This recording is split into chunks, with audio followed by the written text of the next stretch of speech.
ကိုယ်အတိမ်တွေကိုလည်းချစ်တယ်ဝေးဝေးကပဲလမ်းကြည့်နေမယ်မပိုင်ဆိုင်ရလည်းဖြစ်တယ်သူပြောရမြေုံနဲ့ရောက်ဆုံးအိမ်မှာသူချိုးနေတာကိုပုံရတော့ပဲမလဲ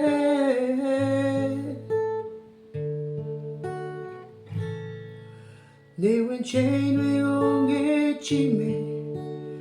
ပြေခဲ့ပေမဲ့ဝေးလို့နေညိုရောက်ကော်ဖီတစ်ခွက်ရဲ့ကိုရောက်နေမရဲ့ကိုဝဲနိုင်ရဲ့ရုပ်တရက်ရဲ့ဖေးနာဝဲပိုင်ဆိုင်လေးဖြစ်တယ်ကိုဟာရဲ့တန်ငယ်မချင်မှာနေတော့ချာချိုးအိမ်မတွေဟာမေလုံးလားဒီဝေးချင်တဲ့မင်းကိုနေ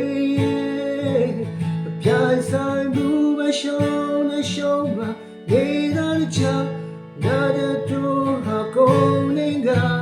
ရင်နေရမှာရင်တိုင်းဝေးမှာမလဲရခဲ့ပါလေပိုင်ဆိုင်နိုင်မလဲတည်တယ်လို့ဒီမေမဝဲပြတဲ့